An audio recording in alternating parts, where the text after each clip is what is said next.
Put your flags up in the sky, put 'em in the sky. And wave 'em side to side. Salut à tous, bienvenue dans le débriefigno. Le débriefigno, qu'est-ce que c'est? Eh bien, c'est après la Ficciao, après le match, eh bien, il y a le débriefigno. Donc là, on est dans le feu de l'action.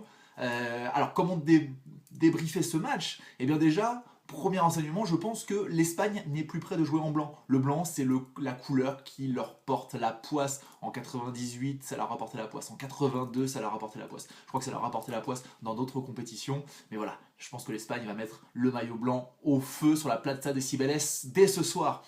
Ensuite, quel enseignement tirer de ce match? Eh bien, tout simplement, déjà, premier enseignement, Casillas et surtout Ramos, c'est le naufrage de ces deux joueurs, de ces héros du Real Madrid en Champions League il y a encore 3 semaines, un petit peu moins d'un mois. Eh bien, ils ont complètement sombré durant ce match face aux Pays-Bas. Ensuite, que retirer de ce match? Il n'y a pas grand-chose, parce que tactiquement, finalement, ça a été assez faible. Autant les Pays-Bas ont gagné 5-1 face à l'Espagne, mais tactiquement, on n'a pas vu de supériorité de la part de l'équipe de Louis van Gaal. L'Espagne a complètement sombré, donc là tactiquement c'est 0, mais surtout voilà, les Pays-Bas, ça a été surtout à base de grands ballons derrière la défense, et on n'a pas vu véritablement de supériorité technique. Donc déjà, est-ce qu'on peut dire que la Hollande, après ce 5-1 face aux champions du monde en titre, est favori de la Coupe du Monde? Eh bien non, pour moi non, ils ne sont pas du tout favoris, ils ont survolé ce match, mais c'est surtout dû aux errances de l'équipe espagnole, qui a été clairement en dessous, et surtout aux errances de Sergio Ramos et de Iker Casillas. Voilà, donc pour moi, la Hollande, déjà, n'est pas favori.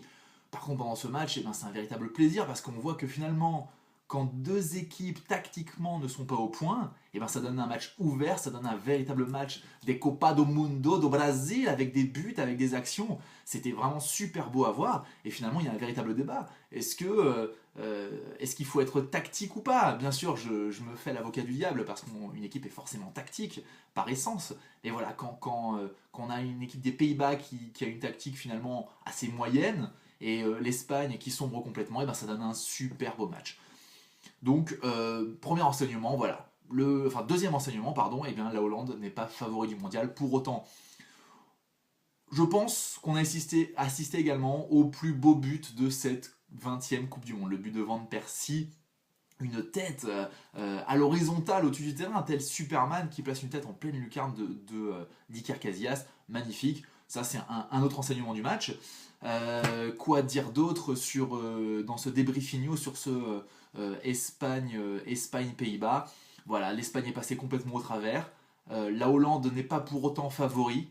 J'avais dit que j'attendais de voir ce que donnerait la Hollande durant cette compétition. Son premier match a montré qu'ils avaient une attaque de feu, une défense assez solide, ils font un beau pressing, mais voilà, tactiquement, il n'y a rien d'exceptionnel, et ça a été assez pauvre finalement comme match au niveau de la tactique. Voilà, on comprend également bien sûr pourquoi Martin Cindy, le défenseur des Pays-Bas, s'est frité avec Robben pendant l'entraînement, parce que tout simplement c'est le loco, c'est le fou de cette compétition, il est complètement fou, il tacle, il agresse, et ensuite après vous avez vu ce regard avec lequel il fixe son adversaire. Voilà, Martin Cindy est le loco de la compétition, et Van Persie est le butard de la Coupe du Monde. Voilà. Je sais pas trop quoi dire dans ce débriefigno, parce que c'est un match complètement fou. Voilà, enseignement principal, l'Espagne est passée au travers, la Hollande a été supérieure, mais n'est pas pour autant le favori de cette Coupe du Monde au Brésil. Voilà, j'espère que ce match vous a plu, c'est sûr, ce match vous a plu, c'est extraordinaire. Voilà, je vous retrouve pour le prochain Ficciao. Le prochain Ficciao, c'est quand? C'est demain, c'est pour Angleterre-Italie, donc soyez présents, et viva el football, viva la Copa do Mundo do Brasil!